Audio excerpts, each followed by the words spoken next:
അങ്ങനെ ജാസ്മിന്റെ ഏറ്റവും പുതിയ ഇന്നത്തെ ലൈവിൽ ഒരുപാട് കാര്യങ്ങൾ ജാസ്മിൻ വ്യക്തമാക്കുന്നുണ്ട്. അടുത്ത പരിപാടി എന്താ എന്നുള്ള ചോദ്യത്തിന് ജാസ്മിൻ പറയുന്നുണ്ട്, നാളെ കൊല്ലത്ത് വെച്ച് ഷൂട്ട് ഉണ്ട്, മുമ്പ് ഇനോഗ്രേഷൻ നടന്ന സ്ഥലത്ത് വെച്ച് ഷൂട്ട് ഉണ്ട് എന്ന് പറയുന്നുണ്ട്. എന്തായാലും ജാസ്മിൻ ഇപ്പോൾ പുതിയ ലൈവുമായി എത്തിയിരിക്കുകയാണ്.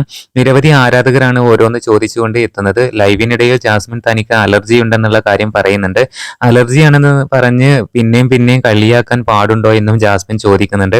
ചിലർ പറയുന്നുണ്ട് ജാസ്മിന്റെ പല്ല് കൊള്ളാം, ചേച്ചിയുടെ പല്ല് എനിക്ക് ഭയങ്കര ഇഷ്ടമാണ്. അതിന് ജാസ്മിൻ താങ്ക്സ് തിരിച്ച് പറയുന്നുണ്ട്. എന്തായാലും നിരവധി പേരാണ് ഗബ്രി എവിടെ എന്ന് ചോദിച്ചുകൊണ്ട് കമന്റുമായിട്ട് എത്തുന്നത്. അതേപോലെ തന്നെ വയനാടിനെ പറ്റി രണ്ട് വാക്ക് പറയാൻ പറഞ്ഞപ്പോൾ ജാസ്മിൻ പറയുന്നത് ഇങ്ങനെ, നമുക്കെല്ലാവർക്കും പ്രാർത്ഥിക്കാം, നമ്മളെ കൊണ്ട് പറ്റുന്ന രീതിയിലൊക്കെ സഹായിക്കണം. ഒരുപാട് ആളുകൾ സഹായിക്കുന്നുണ്ട്, നമുക്ക് ഒരുമിച്ച് നിൽക്കാം വയനാടിനൊപ്പം, എല്ലാം പടച്ചോന്റെ കയ്യിൽ നിന്നും ജാസ്മിൻ പറയുന്നുണ്ട്.